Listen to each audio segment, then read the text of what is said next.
Welcome back to Reddit Tales by Uncle Sammy. I see you, I appreciate you, and I'm thankful you subscribed and keep showing up. This space is built on your insights. Leave your thoughts and lessons below. Now, cue the tension, cue the truth, let's get into it. Before the story starts, I want you to notice one detail that mattered more than the cheating itself. The way she came home already carrying a script. Not remorse, just a ready-made explanation. When someone's first instinct is to manage your reaction instead of telling the truth, that is a red flag you can act on immediately. You do not have to become a detective or turn your life into surveillance to deserve honesty. You can set one boundary. If you lie to my face, I will make decisions without you. This story is about what happens when I finally follow through. The first thing I heard was the deadbolt turning. Slow and careful, like whoever was outside wanted the house to stay asleep. It was late winter in Tacoma, the kind of night where the rain sounds like fingers tapping glass. I sat in the living room with the lamp on low, fully dressed, shoes on, stomach tight. On the coffee table sat a manila envelope, a stack of papers clipped neatly, and a small mason jar of pepper relish I'd made earlier. I grow peppers the way some people pray. It started as a hobby after my mother died, something that forced patience into my hands. Reapers, Scotch bonnets, habaneros. I label every seed packet with dates and notes. That afternoon, while the courthouse clerk stamped my filing, I went home and chopped peppers with surgical focus. The heat burned my fingertips, and I liked it. It was a pain I could control. The door opened. Patrice stepped inside with her heels in her hand. Coat half-buttoned, hair pinned up like she'd rushed. Her makeup was smeared at the corners of her eyes, not in a tragic way. More like someone who kept wiping and checking. She paused when she saw me. The look on her face wasn't guilt yet. It was calculation, like she needed to pick the right tone before speaking. Pause right here, because the next 10 seconds decide the entire marriage. If you ever had that gut feeling and didn't know what to do with it, stay with me. And if stories like this hit home, please like, share, and subscribe for more real, narrated relationship dramas. I had been married to her for 8 years. I knew her patterns. When she was genuinely sorry, she got quiet and specific. When she wanted to escape consequences, she got poetic. That's what scared me most, the practice version of her. She set her purse down too gently, as if noise could make the truth louder. I waited, because I had already said everything I needed to say in ink. "You're up," she said, voice careful. Not, "What's wrong?" Not, "I'm sorry." Just a test question, like she was tapping a wall for hollow spots. I nodded toward the coffee table. The papers were there in a fan, the top sheet showing the county seal. Beside them, my wedding ring sat like a coin I'd stopped believing in. Patrice's eyes dropped, then snapped up to my face. "What is this?" she asked, though she already knew.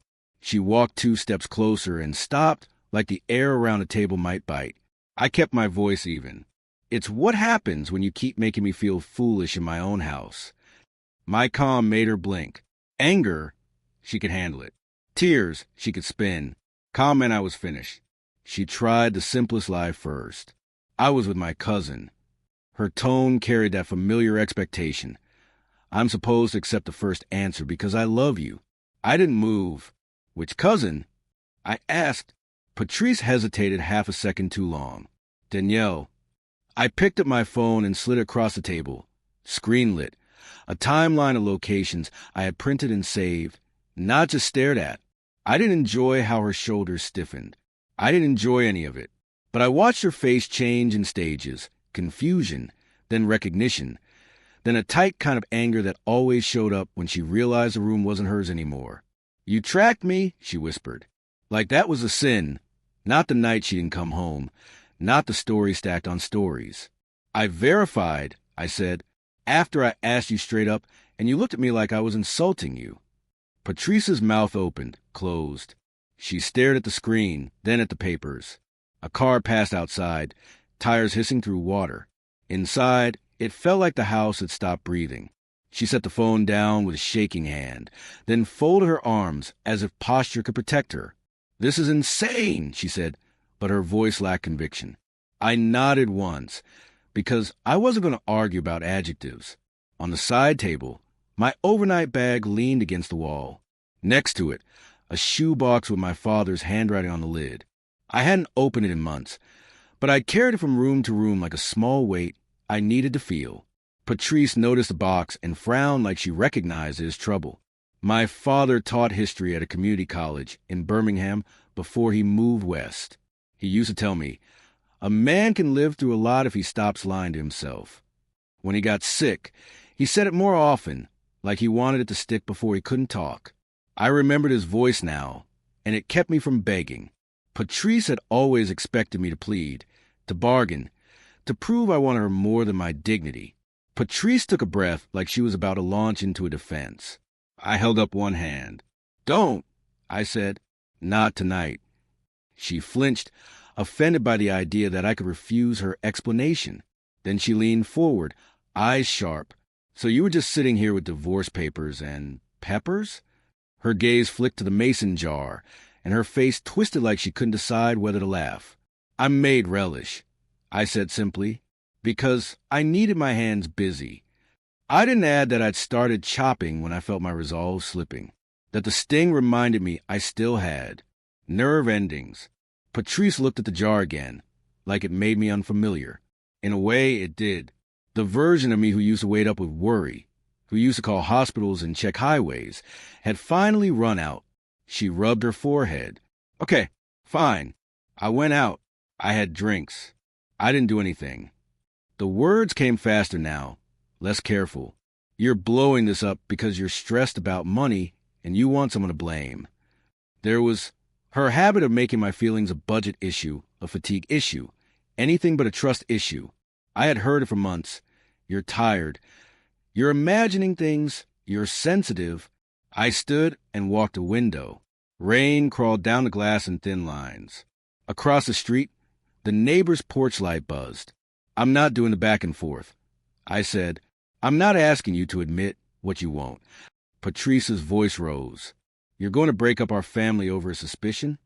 I turned around slowly. It stopped being a suspicion when you stopped coming home. We have one child, Isaiah. He was 6 then, a serious little boy who lined up toy cars by color and asked questions that made adults nervous.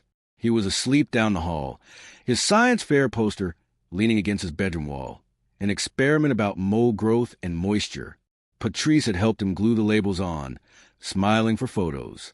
That's what hurt in a specific way. She could be devoted in daylight, then reckless in the dark, and act like both versions deserved equal grace. Patrice stepped closer to the table and touched the top page like it was hot. You filed already? She asked. I nodded. Today. She pressed her lips together, eyes glistening, and for a moment I thought I was finally seeing honest fear. Then she straightened her shoulders and said, You can't just decide this. We should talk to our pastor.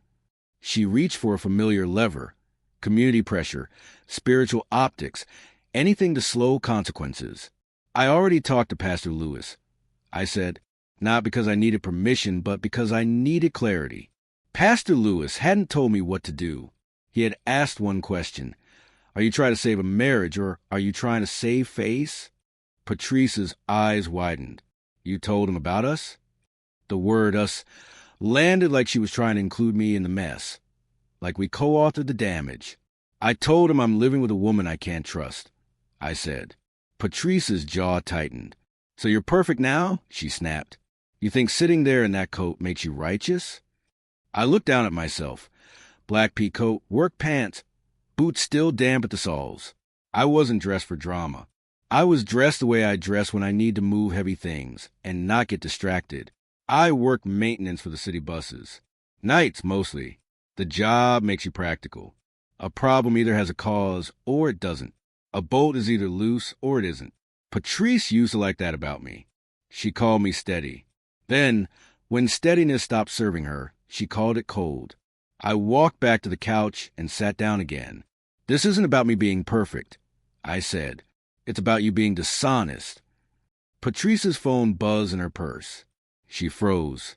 Then she reached inside too fast, like a reflex. I watched her thumb hover over the screen, then flip it face down against her palm. That tiny motion told the truth louder than any confession. Who is it? I asked Patrice shook her head. Nobody. She said it like a dare, like she wanted me to challenge her. I didn't. That was the first decision point. One of the moments I could have gone differently. I could have demanded the phone, could have made the night into a shouting match, could have pushed for names and details. Instead, I said, keep it, because I wasn't building a case anymore. I was building a life. Patrice stared at me like she expected me to lunge. When I didn't, her eyes narrowed, uncertain. So what? You're leaving right now, she asked. The question had a hint of theater, like she wanted to see if I'd commit in real time. Not tonight, I said. Isaiah's asleep. Patrice exhaled, like she'd won a round. See, she said quickly, you don't want to do this. You're just hurt. We can fix it. Her relief was premature, and it irritated me more than anger would have. I pointed at the papers. I'll sleep in the guest room, I said. Tomorrow after school, I'll take Isaiah to my sister's for the weekend. You'll meet with your attorney. I'll meet with mine. Patrice's face tightened again, because she heard the part she couldn't control. Plans with timestamps. She tried to laugh. You can't take my son. I didn't raise my voice. I can take my son to his aunt's house for 2 days. Patrice's eyes flashed. So you're punishing me, she said. You're using him. I swallowed hard. That accusation was her favorite weapon, because it made me defend my love for Isaiah instead of holding her accountable. I made another choice right there. I didn't defend myself. I just said, I'm protecting him from hearing this. I nodded toward the hallway, because I won't have him learning that lying is normal. Patrice walked in a tight circle, fingers in her hair, then stopped and stared at the jar of relish again. You sat here making peppers while you waited to ambush me, she said, voice rising. That's sick. I lifted the jar and turned it in my hands. This, I said, is what I do when I don't want to break things. Patrice's eyes watered. She looked away fast, like she hated that line because it sounded too true. I think that was the first time she understood the kind of restraint I'd been living with. Not just sexual restraint or moral restraint. Emotional restraint. The kind that keeps you from turning grief into violence. The kind that keeps you from driving to the wrong place at the wrong hour. I had been choosing control for months. I'd been choosing not to explode, because explosions make you the villain in someone else's story. Patrice's voice went quieter. Is there someone else? She asked. A classic deflection, but also a glimpse of her fear, that I might replace her the way she'd risked replacing me. No, I said. I'm too tired for that. She squinted like she didn't believe me. I added, I wanted my wife. I didn't want a new person. I wanted you to stop disappearing. She sat on the armchair and pressed her knuckles to her mouth, breathing through them. I felt lonely, she said. You work nights. You come home smelling like oil and metal. You don't talk. I nodded slowly. Some of that was true.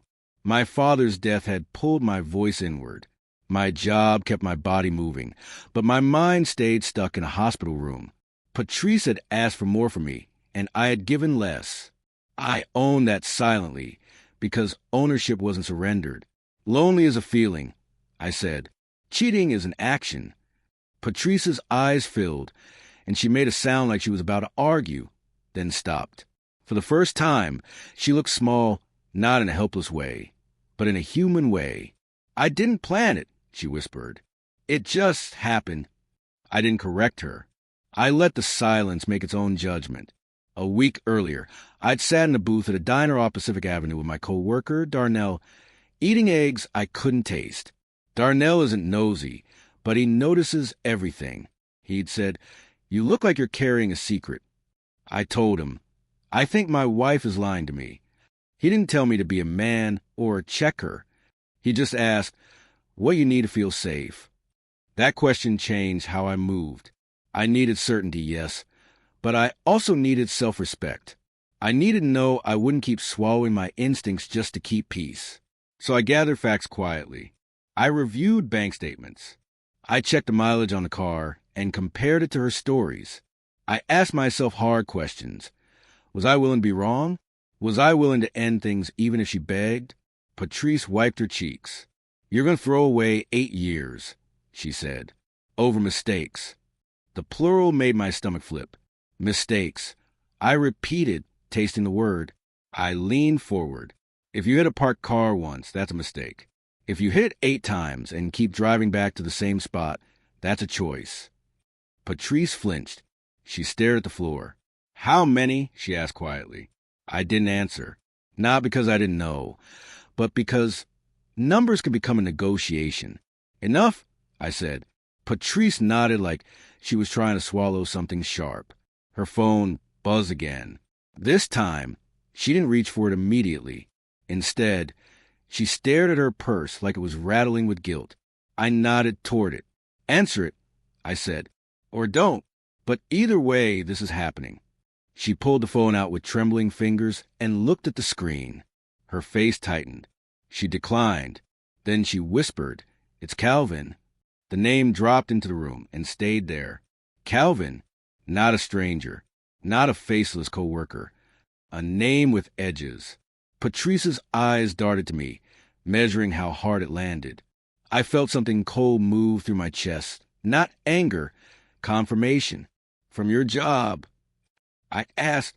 Patrice nodded. She works in event planning for a hotel by the waterfront, coordinating conferences and weddings. She's organized, charming, and good with details. It made perfect sense in a bitter way that she could manage 2 lives without missing a calendar reminder. How long? I asked. Patrice shook her head fast, tears spilling again. Please don't make me do this, she said. That was the second decision point. I could have demanded the timeline, could have pressed until she described everything, could have asked questions that would replay in my head forever. Instead, I said, I won't interrogate you. Patrice looked up, startled. I continued, because I know what my mind does with images. I won't feed it. She sobbed once, loud, like that boundary hurt her more than any insult. At 3 a.m, Isaiah's bedroom door creaked. I stood instantly and moved toward the hallway. Patrice froze, eyes wide. Isaiah stood there in superhero pajama pants, rubbing his face, hair mashed on one side. He squinted at us. Why are you both awake? He asked, voice thick with sleep. The sight of him snapped something in Patrice. She forced a smile that didn't reach her eyes. Go back to bed, baby. Isaiah looked at the papers on the table anyway, because he's curious and stubborn. He walked 2 steps forward and stopped. Is that a test? He asked, pointing at the stack. I crouched down beside him. No, I said softly. It's grown-up paperwork. He blinked. Are you mad at Mom? He asked. Patrice's throat bobbed. I took a slow breath. I'm upset, I said, but you're safe. You go back to bed. Isaiah frowned like he didn't like vague answers. Then he noticed a mason jar. Is that the hot stuff? He asked. I nodded. The very hot stuff, I said. His eyes lit a little, proud. You promised to bring it to Uncle Reggie's fish fry, he whispered. My sister hosts a Sunday fish fry even in winter, in her garage with space heaters and gospel music. Isaiah thinks it's a holiday. We still will, I told him. That was another choice, making sure one tradition didn't get stolen by the mess. Isaiah yawned and leaned into my shoulder. I carried him back to his room, tucked him in, and stood there listening to his breathing settle. I stared at a science fair poster about moisture and mold and thought, noticing damage early does not make you cruel. It makes you responsible. When I returned, Patrice was standing again, arms wrapped around herself. Her face was blotchy. She looked like someone who'd run out of strategies. He's going to hate me, she whispered. I kept my voice low. Not if you tell him the truth in an age-appropriate way, I said. But if you make me the villain to protect your image, you will damage him. Patrice swallowed. I didn't mean to, she repeated, as if meaning was the same as impact. Over the next 2 weeks, our house became a place of careful movements. I slept in the guest room. Patrice cooked dinner and tried to chat like normal. I answered politely and kept it short. Some nights, I heard her cry in the bathroom with the fan on. Other nights, she laughed too loudly on the phone in the driveway, like she needed to prove she was still wanted. I wrote everything down, dates, conversations, parenting schedules, because I refused to drift. At my sister's fish fry that Sunday, the garage smelled like grease and lemon pepper. The radio playing old hymns. My sister Reggie took one look at my face and didn't ask questions in front of Isaiah. She just slid a plate toward me and said, "Eat." Isaiah dipped a toothpick into my pepper relish and touched it to his tongue, then made a face so serious it almost made me laugh. "That is nuclear," he announced. Later, while Isaiah played with his cousins, I told Reggie the truth in plain sentences. She listened without interrupting, eyes steady. When I finished, she said, "So what are you going to do?" I told her my plan. She nodded slowly and said, "Then do it clean. No screaming. No revenge. Just clean." That became my guiding line. Patrice would later accuse me of being heartless. Reggie knew the difference between heartless and disciplined. Patrice hired an attorney who specialized in saving reputations. The first email we received was full of soft language. Temporary misunderstanding, marital stress, reconnection. My attorney, Ms. Valdez, wrote back with a parenting schedule proposal and a request for financial disclosures. Patrice got angry when the process turned concrete. One afternoon, she cornered me in the kitchen and said, "You're really doing this like a business transaction. I'm doing this like a father." I said. She slammed the cabinet. "I made a mistake, and you're acting like I poisoned the whole house." I looked at the counter where Isaiah's lunchbox sat, superhero stickers peeling at the corners. "Mold spreads," I said quietly. Patrice stared at me, confused, and I hated that the metaphor was true. I didn't want to be clever. I wanted to be done. The hardest part was not the paperwork. It was the small moments that tried to trick me back into hope. Patrice would laugh at something Isaiah said, and her face would soften, and I'd remember why I chose her in the first place. She has a habit of humming when she's cooking, the same hymn every time, off-key. Sometimes I'd hear it, and my body would relax before my mind caught up. Grief is sneaky that way. One night, Patrice knocked on the guest room door. I cracked it. She stood there in sweatpants, eyes red, holding a folded piece of paper. "I wrote down everything," she said. "The timeline, the truth. I'll answer whatever you need." Her voice was small. I felt my chest tighten. This was a fork in the road. If I invited her in, we'd have a tearful conversation, maybe a promise, maybe a temporary peace. I took the paper from her and held it without opening it. "Thank you," I said. Patrice looked up, hopeful. I added, "But I'm not changing course." Her face crumpled like I'd slapped her. "So it doesn't matter what I do now," she said, bitter. I shook my head. "It matters for Isaiah." I said, "It matters who you become after this. But it doesn't undo what you chose when you thought I'd never know." The next morning, Isaiah asked why Mom looked sad all the time. We were in the car, parked outside of school, frost still on the grass. I stared at the steering wheel for a second, then said, "Mom and Dad are having a serious problem. We're going to live in 2 homes, but we both love you." Isaiah frowned. "Did someone break a promise?" he asked. His question landed like a stone because it was so direct. I nodded. "Yes," I said. "A big promise." Isaiah stared out the window. "Can promises be fixed?" he asked. I swallowed. "Sometimes," I said carefully. "But sometimes the best way to stay safe is to change the plan."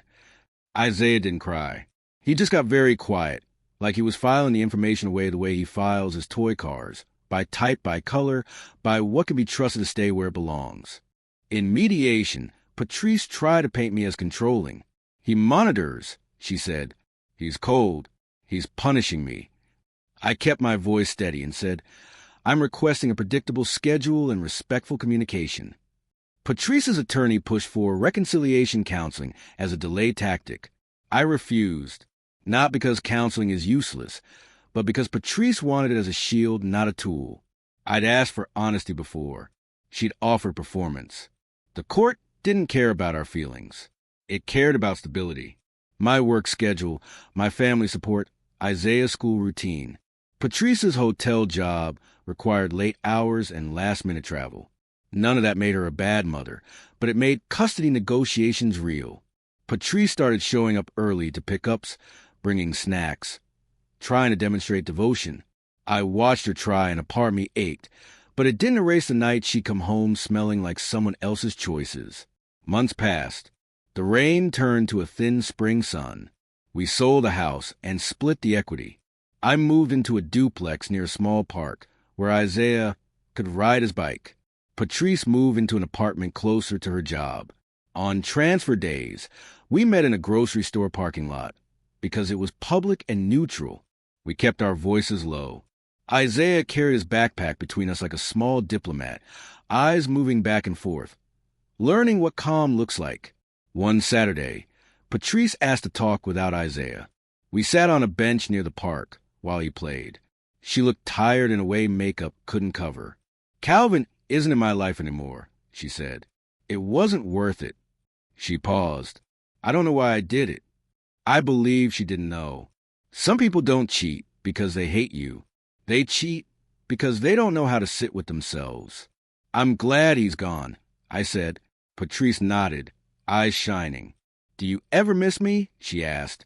The question was honest. Finally, I took a long breath and told the truth. "I miss who I thought we were." I said, "I miss Sunday mornings when you made pancakes and Isaiah danced in the kitchen. But I don't miss the uncertainty. I don't miss feeling like the truth depended on your mood." Patrice looked down at her hands. "That night," she said softly, "when I came home and you had the papers in that jar, I realized you had already left in your mind." I nodded. "I left when I stopped believing your words." I said. Patrice swallowed. "Do you hate me?" she asked. I watched Isaiah on the swings, legs pumping, laughing when he kicked the air. "No," I said. "Hate would mean I'm still tied to you, in a certain way." "I'm not." The first time Isaiah brought my pepper relish to Reggie's fish fry after the divorce, he held it like a trophy. "Dad made this," he told the cousins. "It's extremely powerful." Everyone laughed. I laughed too, because the sound felt like proof that something survived. Patrice arrived later to pick him up, standing at the edge of the garage, unsure whether she belonged. Reggie offered her a plate anyway. Patrice took it, eyes wet, and whispered, "Thank you." After she left, Reggie nudged me and said, "You did it clean." I nodded, but my chest still ached. Clean doesn't mean painless. Clean means you don't spill your hurt onto your child. Clean means you don't build your new life out of revenge. That night, back home, Isaiah asked for a bedtime story. I started to speak, then stopped and pulled him close. "We're going to be okay," I told him. He believed me like it was science. "If you take anything from this, let it be this. Boundaries only work when you follow through calmly." The night Patrice walked in with a ready-made lie, the temptation was to explode or investigate until I bled. Instead, I chose structure, sleeping arrangements, custody routines, a public parking lot exchange, because kids need predictability more than they need perfection. And that jar of pepper relish mattered. 2. It reminded me I could put my energy somewhere real instead of chasing someone else's deception. Consequences don't have to be dramatic to be permanent. If you caught the small details, the jar, the parking lot handoffs, the "did someone break a promise" question, comment clean break, so I know you really watched it.